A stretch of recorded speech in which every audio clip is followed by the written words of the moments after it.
enam, 7, 8, 9, 10, 1, 12, 13, 14, 15, 16, 17, 18, 19, 20.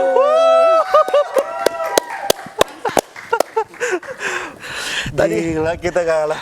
Thank you, Chef. Berarti usia itu gak jaminan lebih kuat ya ternyata. Tadinya mau berhenti di hitungan ke-17, tapi ada nanti bilang ada partai nomor 17. Kalau Perindo nomor berapa? Nomor 16. Nomor Harusnya 16 aja berarti. Dia 16 tadi.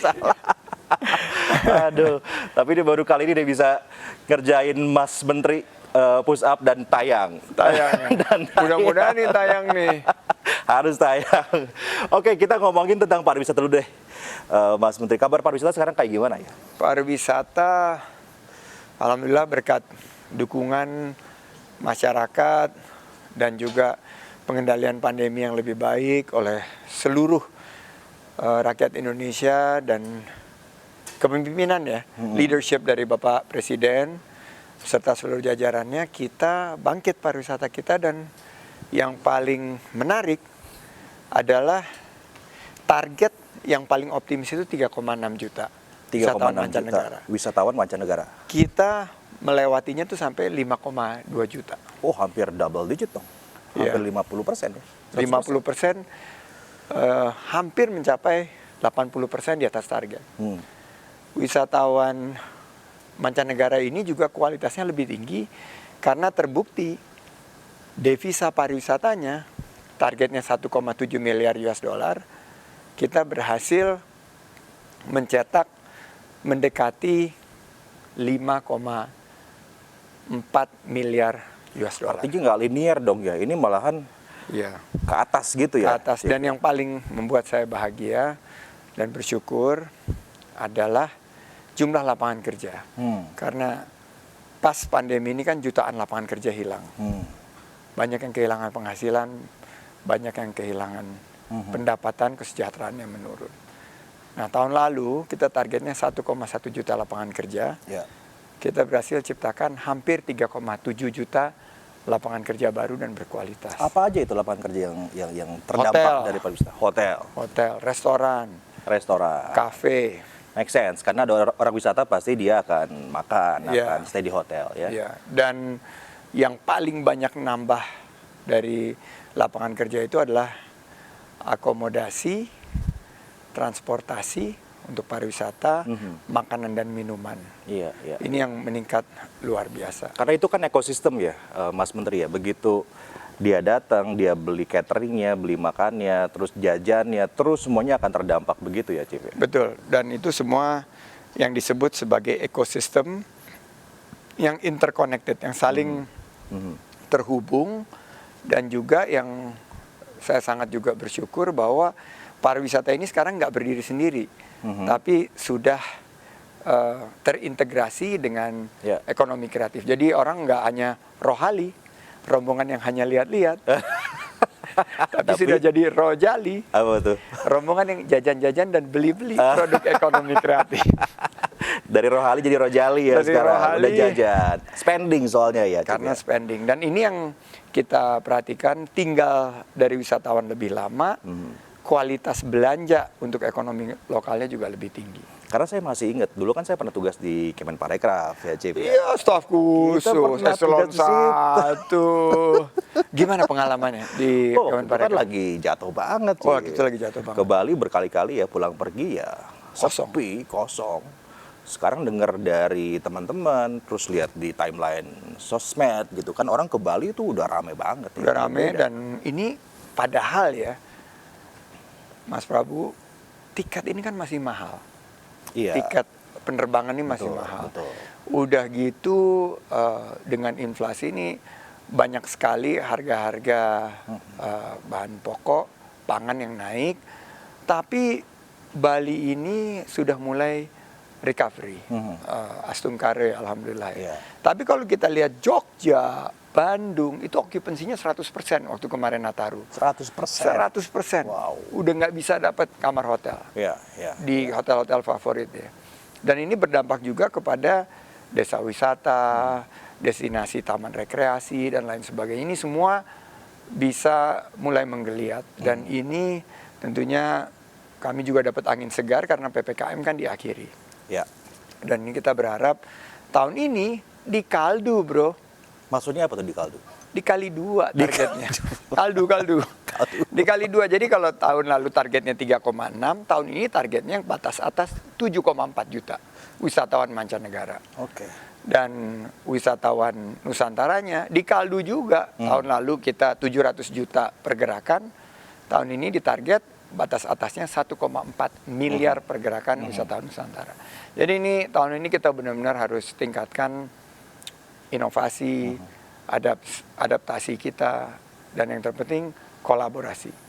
Kolaborasi. Tapi pemerataannya gimana, Mas Menteri? Maksudnya kan kalau kita lihat ya, wisatawan itu ya di Bali, Bandung gitu ya. Sementara itu kan ada 5 destinasi super prioritas sekarang ini. Memeratakan itu semua dan kemudian pembangunan infrastruktur pariwisata di 5 destinasi itu gimana? Jadi 5 destinasi super prioritas yang sempat Mas Prabu tangani juga waktu itu, sekarang meningkat secara tajam dari segi jumlah pembangunan infrastruktur, terutama di yang saya perhatikan ini 4 ya, yang kemajuannya luar biasa. Danau Toba, Borobudur, Mandalika, dan Labuan Bajo. Likupang ini memang saya harus akui kita punya PR besar, tapi saya sangat yakin karena keindahan alamnya itu sangat memukau, dia pasti akan cepat mengejar ketinggalannya begitu kita nanti dorong kawasan ekonomi khusus ini bisa kita arahkan kepada pasar Cina yang memang sangat menggemari wisata di daerah Sulawesi Utara di Manado. Jadi nanti pas Cina buka kita arahkan ke sana. Dan pemerataannya ini sudah semakin baik, tidak semuanya berkumpul di Bali, Kepri juga sudah mulai menggeliat, Batam Bintan, Jakarta juga menjadi destinasi. Ke depan dengan desa-desa wisata yang sudah kita kurasi, total sekitar 100 yang udah menang anugerah desa wisata ini akan menambah opsi dari destinasi yang bisa dikunjungi oleh wisatawan Nusantara dan wisatawan mancanegara. Ini jurinya nih desa wisata. Oh iya, jadi kan Bapak lihat kan luar biasa, Bapak memilih 50 desa wisata terbaik kemarin dan itu perkembangannya pesat sih. Itu benar-benar diapresiasi oleh teman-teman terutama yang ada di pariwisata akar rumput nih, pariwisata berbasis komunitas, berbasis masyarakat. Mereka sangat terima kasih. Tapi CHS masih jalan nih, Chief? Masih dong. CHS ini kan juga inisiasi dari Mas Prabu, Mas Tama waktu itu. Kita sekarang malah tingkatkan CHS ini sudah menjadi SNI.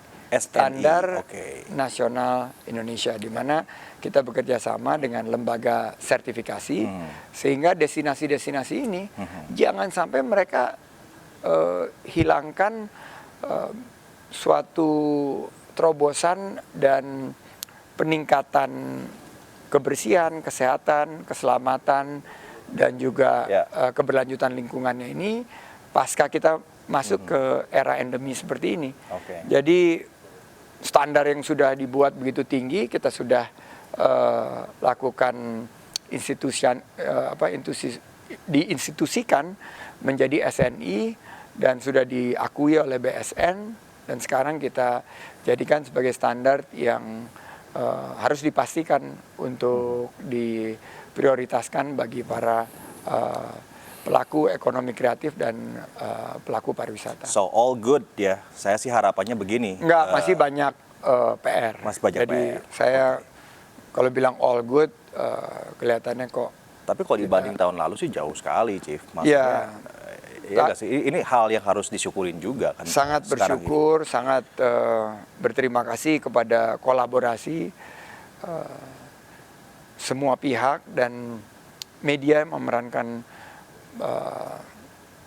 peran yang sangat strategis. Saya terima kasih karena media mengkomunikasikan, mensosialisasikan kebijakan-kebijakan kita, dan ya tentunya masyarakat Parekraf sangat memberikan apresiasi. Harapan saya sih nanti saya bisa melihat Mas Sandi bisa ngajak Bapak Prabowo liburan. Oh siap. Jadi dipanggilnya bukan ke Kertanegara tapi ke Bali atau ke Likupang gitu loh, Yogyakarta. Kita akan bahas itu ya, Chief, ke Kartanegara juga wisata itu. Wisata juga. Wisata politik. Wisata politik. Kita akan bahas setelah jeda. Tetap bersama kami.